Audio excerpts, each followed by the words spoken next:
Welcome to This Day in His Story, created by American Heritage Worldwide. A reminder that every day holds something new to learn. Did you know that 5 Marines and a Navy Corps man raised the U.S. flag on Mount Suribachi during World War II on February 23, 1945? Learn how flags signaled the capture of land to ships waiting on the ocean, and that 3 of the flag raisers were killed before the battle ended.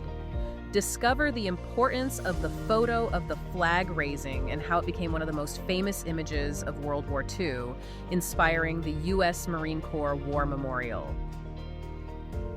Okay, so I want you to imagine something for a second. You're standing on a beach. Okay. But get the idea of a vacation out of your head immediately. This is not white sand and palm tree. Right, not that kind of beach. No. The ground beneath your boots is black.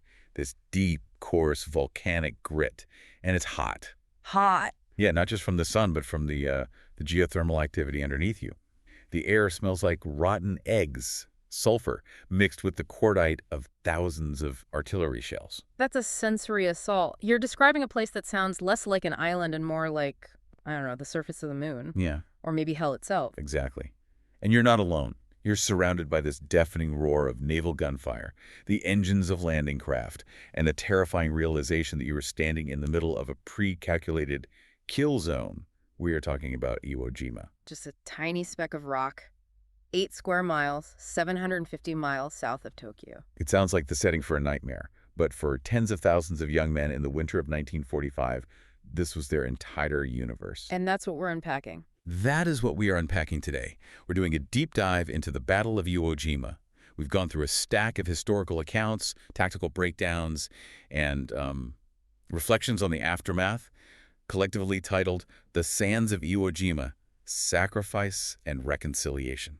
And I'm glad you emphasized that reconciliation part, because usually when we talk about Iwo Jima, we stop when the shooting stops. Right. We focus on the flamethrowers and the bunkers. Exactly.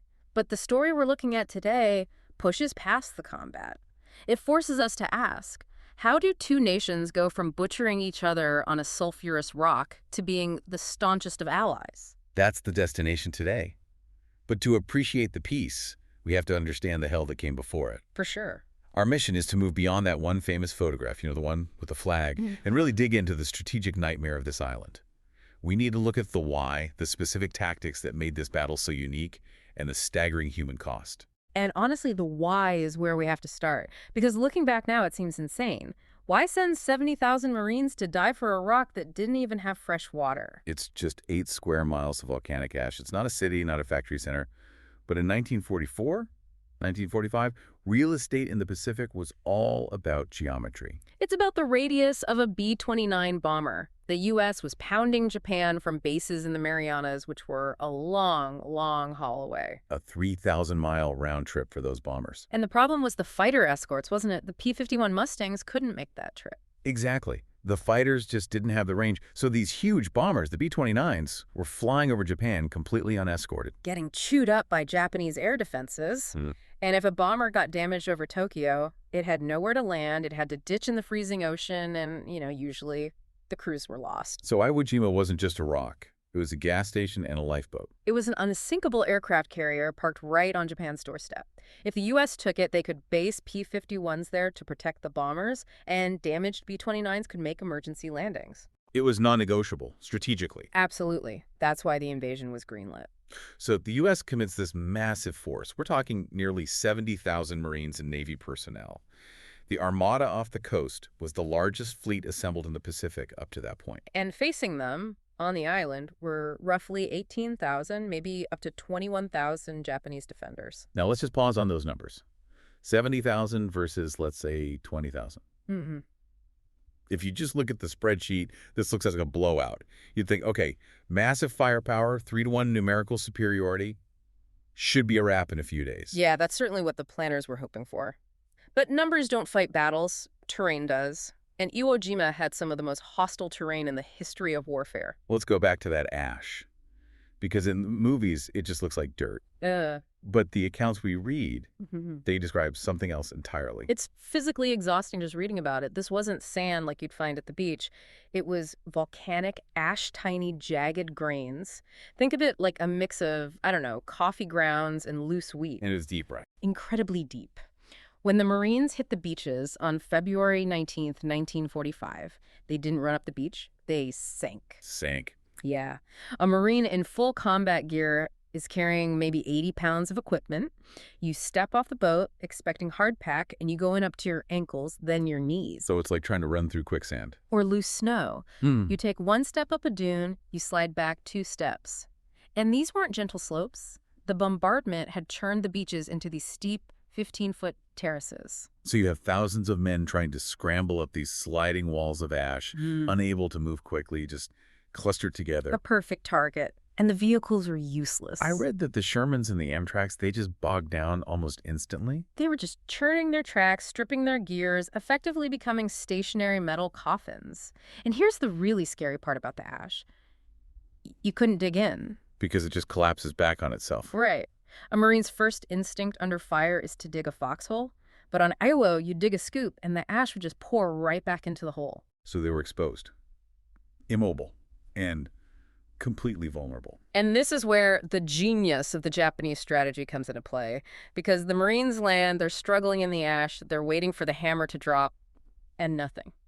Silence. The misleading silence. This is the handiwork of General Tadamichi Kuribayashi. He was the Japanese commander on the island, and frankly, he was a tactical genius. He knew that the old way of fighting wasn't going to work. The old way being the banzai charge, meeting the enemy right at the water's edge. Exactly. The traditional imperial doctrine was stop them at the beach, charge them with bayonets, die for the emperor immediately.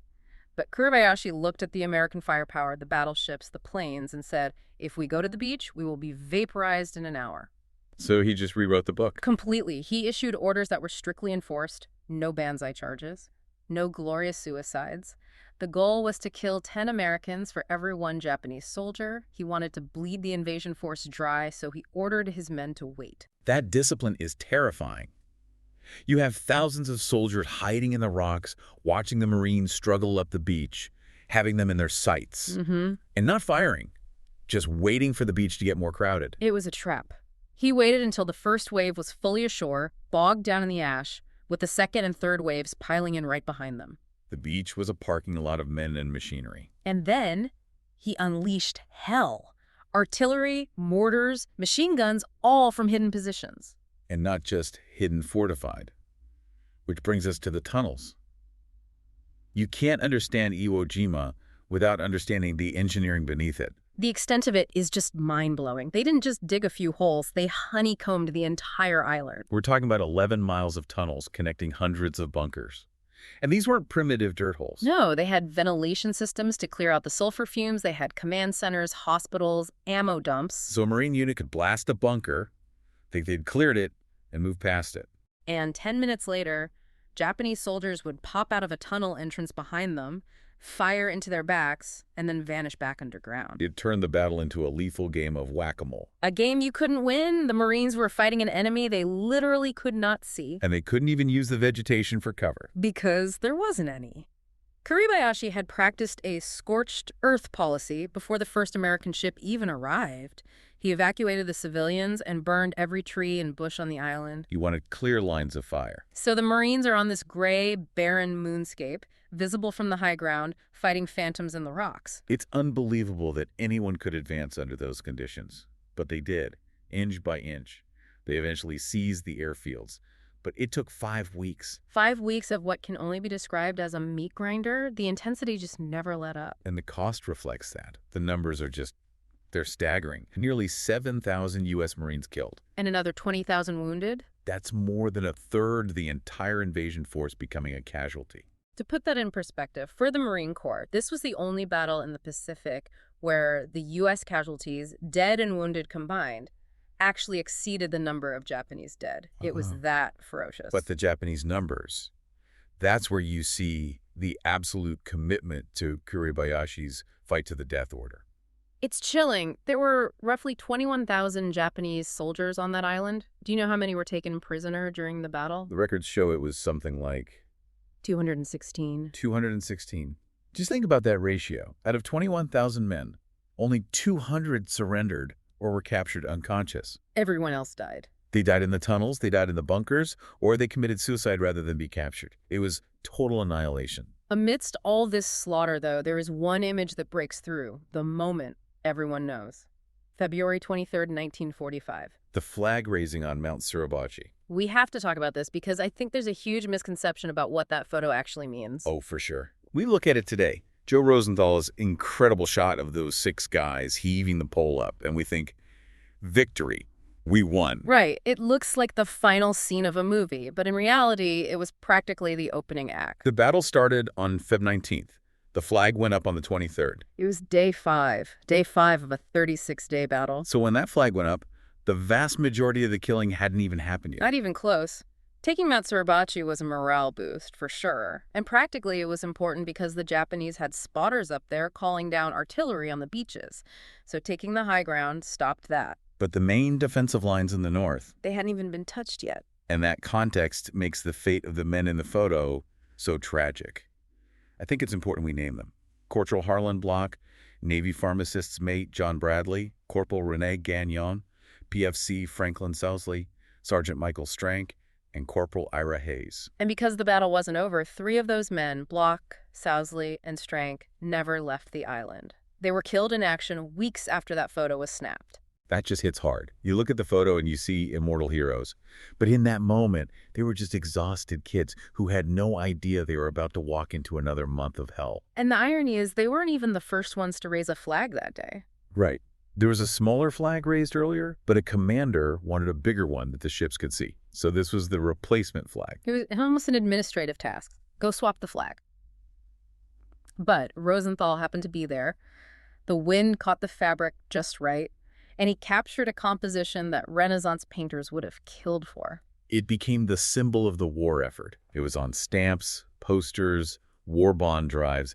It raised millions of dollars. But for the guys on the ground, it didn't stop the bullets. Not for a second. Yeah. So we had this picture of absolute brutality, a month of grinding, close quarters combat in caves and sulfur pits. It creates a level of hatred that feels permanent. I mean, how do you ever come back from that? That's the pivot point. And that's what makes the reconciliation part of our deep dive so powerful.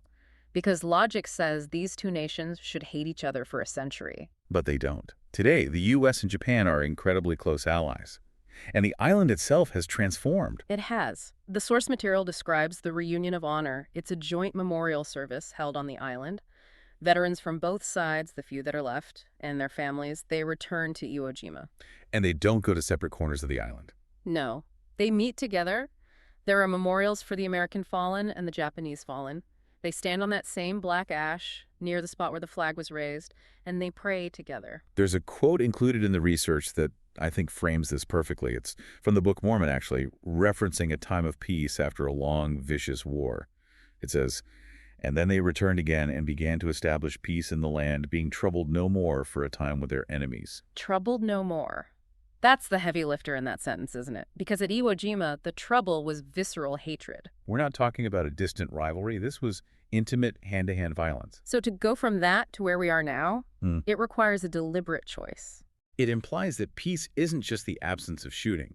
It's the active removal of the enmity. That's it, exactly. You have to decide to stop looking at the other person as a target and start seeing them as a human being who also lost friends, who also suffered. And the joint memorials are the physical manifestation of that choice. They're acknowledging that the grief was shared. It's amazing to think about the Japanese families visiting the tunnels where their fathers died and American families visiting the beaches and realizing they're mourning the same tragedy just from different sides. The terrain hasn't changed. It's still a hot, sulfurous rock. But the meaning of the place has flipped. It went from a symbol of total war to a symbol of the capacity for forgiveness. Which brings us to the big question posed by the source material. How do you think Japan and the United States were able to make peace after such a bitter war?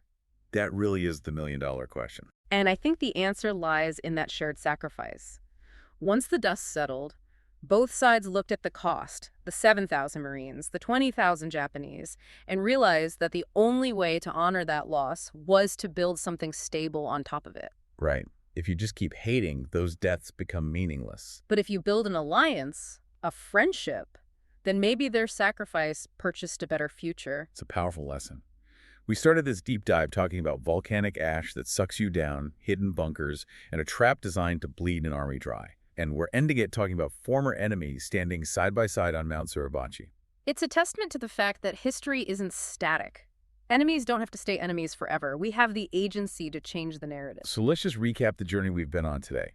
We've unpacked the geography, the crucial airfields that made the invasion necessary, and the nightmare terrain that made it nearly impossible. We covered the strategy, Kurobayashi's brilliant, terrifying decision to break with tradition, dig in, and force the Marines to fight for every single inch of tunnel. We faced the grind, the sheer human cost, the misinterpretation of the flag raising, and the tragedy of the men who died after the photo was taken. And finally, the reconciliation, the move from kill or be killed to troubled no more. The source material leaves us with one final provocative question that I want to leave with you, the listener. It asks, how do you make peace when you disagree with someone? It's a question that applies to nations, obviously, but it applies to us individually, too.